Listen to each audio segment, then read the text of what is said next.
Michael Jordan को कौन नहीं जानता। बिल्कुल। बास्केटबॉल के इतिहास का शायद सबसे बड़ा नाम। बिल्कुल। लेकिन एक बात शायद बहुत कम लोग जानते हैं कि इसी माइकल जॉर्डन को उनके हाई स्कूल की बास्केटबॉल टीम से निकाल दिया गया था। हाँ, उनके कोच को लगा था कि वो उतने काबिल ही नहीं है। अब सोचिए, ज्यादातर लोगों के लिए तो ये कहानी शायद वहीं खत्म हो जाती। बिल्कुल।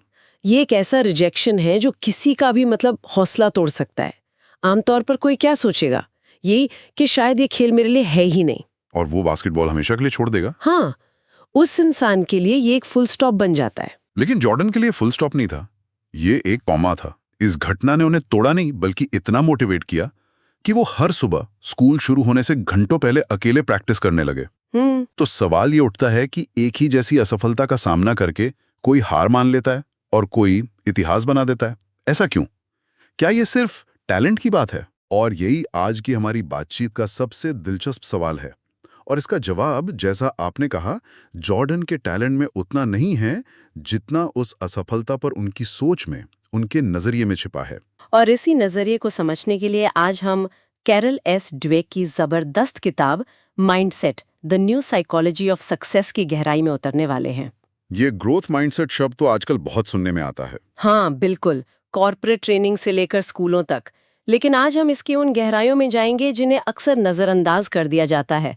हमारा मिशन ये समझना है कि कैसे हमारी सोच ही हमारी सबसे बड़ी ताकत या फिर हमारी सबसे बड़ी कमजोरी बन जाती है। चलिए तो फिर शुरू करते हैं। तो कैरल ड्वेक कहती हैं कि दुनिया में मोटे तौर पर दो तरह की सोच होती है, दो मानसिकताएं, और इन्हीं के बीच का फर्क माइकल जॉर्डन जैसे लोगों को बाकियों से अलग करता है। पहली है स्थिर मानसिकता, या जिसे हम कहते हैं फिक्स्ड माइंडसेट। और ये सोच बहुत ही आम है। हम अक्सर इसे अपने आसपास देखते हैं, बल्कि सच कहूं तो कभी-कभी अपने अंदर भी। हाँ, ये बात तो है। इस मानसिकता का जो मूल विश्वास है वो ये है कि हमारी बुद्धि, हमारा टैलेंट, हमारी क्षमताएं, ये सब जन्म से तय हैं, पत्थर की लकीर हैं। मतलब आप या तो मैथ्स में अच्छे हैं या नहीं हैं। बिल्कुल, आप या तो क्रिएटिव हैं या नहीं हैं, और इसे बदला नहीं जा सकता। और जब कोई इस नजरिए से दुनिया को देखता है तो उसका हर काम एक तरह का टेस्ट बन जाता है। हाँ, खुद को साबित करने का टेस्ट। वो हर सिचुएशन में खुद को स्मार्ट या टैलेंटेड साबित करने की कोशिश में लगा रहता है। और इसीलिए ऐसे लोग चुनौतियों से भागते हैं। दूर भागते हैं। हाँ, उन्हें डर लगता है कि अगर कुछ मुश्किल ट्राई किया और फेल हो गए तो सबके सामने उनकी कमी पता चल जाएगी। उनके लिए असफलता का मतलब सिर्फ फेल होना नहीं होता। तो क्या होता है? उनके लिए इसका मतलब होता है, देखो, मैं उतना स्मार्ट नहीं हूं जितना लोग मुझे समझते थे। ये उनकी पहचान पर एक धब्बा बन जाता है, इसलिए वो सेफ खेलते हैं। बिल्कुल, एक तरह की जेल ही है ये। अब आते हैं उस दूसरी सोच पर जो इस जेल के दरवाजे खोल देती है। ये है विकासशील मानसिकता, यानी ग्रोथ माइंडसेट। ये मानसिकता कहती है कि आपका टैलेंट और आपकी बुद्धि ये सिर्फ एक शुरुआती बिंदु है, आपकी मंजिल नहीं। और ये एक जबरदस्त आइडिया है। ये कहता है कि मेहनत से, अच्छी स्ट्रैटेजी से और दूसरों से सीख कर आप अपनी क्षमताओं को विकसित कर सकते हैं, उन्हें बढ़ा सकते हैं। दिमाग एक मांसपेशी की तरह है। एकदम, जितना इस्तेमाल करोगे उतना मजबूत होगा। और इस सोच का असर सीधा आपके एक्शन पे दिखता है। विकासशील मानसिकता वाले लोग चुनौतियों का स्वागत करते हैं, उनसे भागते नहीं। उन्हें पता होता है कि मुश्किल काम करने से ही वो सीखेंगे। और जब वो फेल होते हैं तो वो ये नहीं सोचते कि मैं एक फेलियर हूँ। नहीं, बिल्कुल नहीं। वो सोचते हैं, ठीक है, ये तरीका काम नहीं किया, दूसरा तरीका क्या हो सकता है, या मुझे इस बारे में और क्या सीखने की जरूरत है। ये आपको एक सीखने वाले की भूमिका में रखती है, जज की नहीं। और यहीं से सारा खेल बदल जाता है। जॉर्डन ने उस रिजेक्शन को अपनी काबिलियत पर फाइनल फैसला नहीं माना, उन्होंने उसे एक शुरुआत माना। ये जो अंतर है, ये सबसे साफ तब दिखता है जब हम सच में ठोकर खाते हैं, जब हम फेल होते हैं। एकदम, बातें करना आसान है, पर जब नतीजा हमारे खिलाफ आता है तब हमारी असली मानसिकता सामने आती है। तो जैसा हमने कहा, स्थिर मानसिकता वाला इंसान असफलता को बहुत पर्सनली ले लेता है। हाँ, मैं इस प्रोजेक्ट में फेल हुआ, बहुत जल्दी मैं एक फेलियर हूं में बदल जाता है। वो अपनी पहचान को उस एक असफलता से जोड़ लेता है। और जब आप खुद को ही प्रॉब्लम मानने लगते हैं तो आप उससे उभरने की कोशिश भी छोड़ देते हैं। लगता है कि मुझ में ही कोई बुनियादी कमी है। लेकिन विकासशील मानसिकता में एक बहुत बड़ा फर्क है। वो लोग असफलता को खुद से अलग रखते हैं।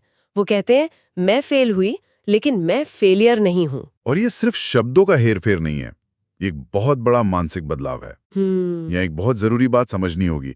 ये सिर्फ पॉजिटिव थिंकिंग नहीं है, ये सब अच्छा होगा वाली सोच नहीं है। तो ये क्या है? ये एक रणनीतिक नजरिया है। विकासशील मानसिकता वाले लोग असफलता को एक डेटा पॉइंट की तरह देखते हैं। Data point? हाँ, मतलब जानकारी। वो उसका विश्लेषण करते हैं। क्या गलत हुआ, मेरी रणनीति में कहाँ कमी थी, क्या मुझे किसी से मदद मांगनी चाहिए थी। वो असफलता को शर्मिंदगी का कारण नहीं, बल्कि जानकारी का एक जरूरी स्रोत बनाते हैं। वाह, मतलब एक के लिए असफलता एक दीवार है और दूसरे के लिए एक सीढ़ी। बिल्कुल। और ये सिर्फ थ्योरी नहीं है। कैरल ड्वेक ने इस पर सालों तक बच्चों पर रिसर्च की, और उनके जो नतीजे हैं वो हमारी पारंपरिक सोच को हिलाकर रख देते हैं। हाँ, खासकर इस बारे में कि हमें बच्चों की तारीफ कैसे करनी चाहिए। उनकी एक स्टडी तो कमाल की है। उन्होंने बच्चों को कुछ पजल सॉल्व करने को दिए। जब बच्चों ने सॉल्व कर लिया तो उन्होंने बच्चों को 2 अलग-अलग तरह से तारीफ की। अच्छा। आधे बच्चों से कहा, वाओ तुम बहुत होशियार हो, मतलब उनके टैलेंट की, उनकी बुद्धि की तारीफ की। और बाकी आधे बच्चों से? उनसे कहा गया, वाओ तुमने मेहनत बहुत अच्छी की, यानी उनकी कोशिश की, उनके प्रोसेस की तारीफ की गई। बाहर से देखने में तो दोनों ही तारीफें अच्छी लगती हैं। लगती तो है, लेकिन इसके बाद जो हुआ वो चौंकाने वाला था। बच्चों को एक चॉइस दी गई कि अब वो या तो एक आसान पजल चुन सकते हैं या एक मुश्किल वाला। हाँ, और यहीं पर मानसिकता का असर साफ दिखा। जिन बच्चों की तारीफ तुम बहुत होशियार हो कहकर की गई थी, उनमें से ज्यादातर ने आसान पजल चुना। वो कोई रिस्क नहीं लेना चाहते थे। क्यों? क्योंकि उनके दिमाग में ये बात बैठ गई थी कि होशियार दिखना सबसे जरूरी है, और अगर उन्होंने मुश्किल पजल चुना और सॉल्व नहीं कर पाए, उनकी होशियार वाली इमेज टूट जाएगी। उस तारीफ ने अनजाने में उनके अंदर एक स्थिर मानसिकता पैदा कर दी। अपनी इमेज को बचाने के लिए उन्होंने सीखने के मौके को ही छोड़ दिया। अब दूसरे ग्रुप को देखिए। जिन बच्चों से कहा गया था तुमने मेहनत बहुत अच्छी की, उनमें से 90% बच्चों ने मुश्किल पजल चुना। वाह। उन्हें मुश्किल सवालों में मजा आने लगा, क्योंकि उनके लिए संदेश साफ था कि कोशिश करना और मेहनत करना ज्यादा मायने रखता है, नतीजा चाहे जो भी हो। उस तारीफ ने उन्हें सिखाया कि कंट्रोल उनके हाथ में है। जितनी ज्यादा मेहनत करेंगे उतने ही बेहतर बनेंगे। इसने उनके अंदर एक विकासशील मानसिकता को बढ़ावा दिया। यह हमें सिखाता है कि हम जिसकी तारीफ करते हैं, हम उसी मानसिकता को सींचते हैं, चाहे अपने बच्चों में, अपनी टीम में या खुद अपने आप में। ये ग्रोथ माइंडसेट का आइडिया सुनने में तो बहुत अच्छा लगता है। हाँ। लेकिन इसकी पॉपुलैरिटी की वजह से कई बार लोग इसका मतलब गलत समझ लेते हैं। हाँ, ये बहुत जरूरी पॉइंट है। तो ये समझना भी जरूरी है कि ग्रोथ माइंडसेट क्या नहीं है। सबसे बड़ी गलतफहमी तो यह है कि ग्रोथ माइंडसेट का मतलब है सिर्फ मेहनत की तारीफ करना और नतीजों को भूल जाना, कि बस कोशिश करना ही काफी है। जबकि ऐसा नहीं है। बिल्कुल नहीं। ड्वेक खुद कहती हैं कि बिना सोचे समझे की गई मेहनत का कोई फायदा नहीं। अगर कोई एक ही गलत तरीके से बार बार मेहनत कर रहा है तो उसकी तारीफ करने का कोई मतलब ही नहीं। तो असली ग्रोथ माइंडसेट क्या है? असली ग्रोथ माइंडसेट मेहनत के साथ साथ सीखने, स्ट्रैटेजी बदलने और दूसरों से फीडबैक लेने को भी महत्व देता है। तारीफ प्रोसेस की होनी चाहिए, सिर्फ अंधी मेहनत की नहीं। एक और सवाल जो अक्सर उठता है, क्या इसका मतलब ये है कि टैलेंट जैसी कोई चीज होती ही नहीं? क्या सब लोग एक बराबर है? नहीं, ये भी एक गलतफहमी है। ड्वेक ये कभी नहीं कहती कि सब लोगों में एक जैसी क्षमताएं होती हैं। जाहिर है, लोगों के शुरुआती पॉइंट्स अलग अलग होते हैं। जैसे माइकल जॉर्डन के पास एक नेचुरल टैलेंट तो था ही। बिल्कुल था। फर्क इस बात में है कि आप उस शुरुआती टैलेंट को क्या मानते हैं, एक गारंटी या एक बीज। अच्छा। स्थिर मानसिकता उसे गारंटी मानती है, विकासशील मानसिकता उसे एक बीज मानती है, जिसे मेहनत, लगन और सही ट्रेनिंग से एक बहुत बड़े पेड़ में बदला जा सकता है। मतलब टैलेंट सिर्फ शुरुआत है, वो आपकी पूरी कहानी तय नहीं करता। एकदम। असल क्षमता इस बात में है कि आप उस टैलेंट को कितना विकसित करते हैं। ये सुनकर तसल्ली हुई। तो अब सबसे बड़े सवाल पर आते हैं। अगर हम अपनी सोच में कहीं स्थिर मानसिकता के पैटर्न देखते हैं, तो क्या उसे बदला जा सकता है? और अच्छी खबर यह है कि इसे बिल्कुल बदला जा सकता है। ये कोई परमानेंट पर्सनालिटी ट्रेट नहीं है, ये एक आदत की तरह है और आदतों को बदला जा सकता है। तो इसके लिए क्या करना होगा? ड्वेक इसके लिए कुछ बहुत ही प्रैक्टिकल तरीके बताती हैं। इसमें सबसे पहला और शायद सबसे दिलचस्प तरीका है अपनी भाषा में सिर्फ एक शब्द जोड़ना। जब भी आपके मन में ये ख्याल आए, मैं ये नहीं कर सकती या मुझे ये नहीं आता, तो उसके आखिर में बस एक शब्द जोड़ दें। अभी। मैं ये अभी नहीं कर सकता। हाँ, ये सुनने में बहुत छोटा सा बदलाव लगता है, लेकिन इसका मनोवैज्ञानिक असर जबरदस्त है। मैं ये नहीं कर सकता एक फुल स्टॉप है, एक कि- बंद दरवाजा है। एक फैसला सुना देता है। हाँ, लेकिन मैं ये अभी नहीं कर सकता एक संभावना को जन्म देता है। ये बताता है कि ये एक अस्थायी स्थिति है जिसे बदला जा सकता है। ये एक निराशाजनक वाक्य को एक उम्मीद भरी यात्रा की शुरुआत में बदल देता है। दूसरा कदम है अपनी गलतियों को देखने का नजरिया बदलना। अक्सर हम अपनी गलतियों पर शर्मिंदा होते हैं, उन्हें छुपाना चाहते हैं। जो कि स्थिर मानसिकता की निशानी है। बिल्कुल।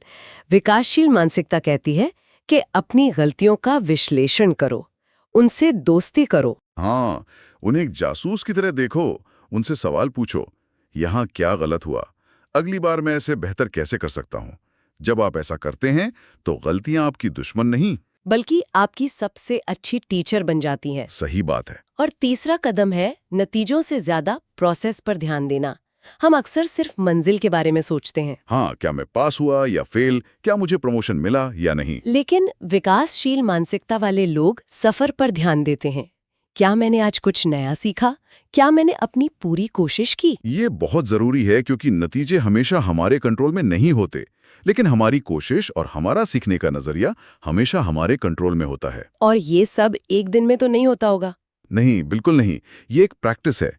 आपको अपने दिमाग में उस स्थिर मानसिकता वाली आवाज को पहचानना सीखना होगा जो कहती है तुमसे नहीं होगा, और फिर जानबूझकर उसे विकासशील मानसिकता वाले जवाब से बदलना होगा। धीरे धीरे ये नई सोच आपकी आदत बन जाती है।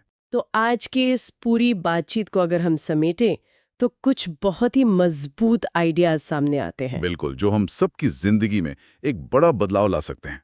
पहली और सबसे बड़ी सीख तो ये है कि हमारी असली क्षमता हमारी बुद्धि या टैलेंट में नहीं, बल्कि हमारी सोच में है। आपका नजरिया ही आपकी हकीकत तय करता है। दूसरी सीख ये है कि ये नजरिया दो तरह का हो सकता है। स्थिर, जो मानता है कि सब कुछ तय है, या विकासशील, जो मानता है कि सब कुछ सीखा जा सकता है। तीसरी और शायद सबसे अहम सीख असफलता के बारे में है। असफलता एक घटना है, आपकी पहचान नहीं। उसे एक फीडबैक की तरह इस्तेमाल करें, एक फैसले की तरह नहीं। ये आप पर लगा कोई ठप्पा नहीं है, बल्कि सिर्फ एक जानकारी है। और चौथी सीख खास तौर पर पेरेंट्स, टीचर्स और मैनेजर्स के लिए है। हम जिसकी तारीफ करते हैं, हम उसी को बढ़ावा देते हैं। तो सिर्फ टैलेंट या नतीजों की नहीं, बल्कि कोशिश, सीखने की ललक और अच्छी रणनीतियों की तारीफ करें। और आखिर में ये सब हमारे विश्वास पर आता है। अगर आप दिल से मानते हैं कि आप बदल सकते हैं, सीख सकते हैं और बेहतर बन सकते हैं, तो दुनिया की कोई ताकत आपको रोक नहीं सकती। आपका विश्वास ही आपकी क्षमता का दरवाजा खोलता है।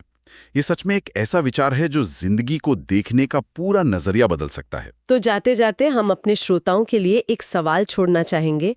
आज अपने दिन के बारे में सोचिए, अपनी चुनौतियों और अपनी बातचीत के बारे में सोचिए और खुद से पूछिए, आज मेरा दिमाग मुझे क्या कहानी सुना रहा था, स्थिर मानसिकता वाली या विकासशील मानसिकता वाली। और एक आखिरी विचार, हमें अक्सर लगता है कि सफलता एक मंजिल है, कोई बड़ी उपलब्धि। लेकिन इस चर्चा से एक बात साफ है, सफलता एक घटना नहीं, एक मानसिकता है। धन्यवाद, फिर मिलेंगे।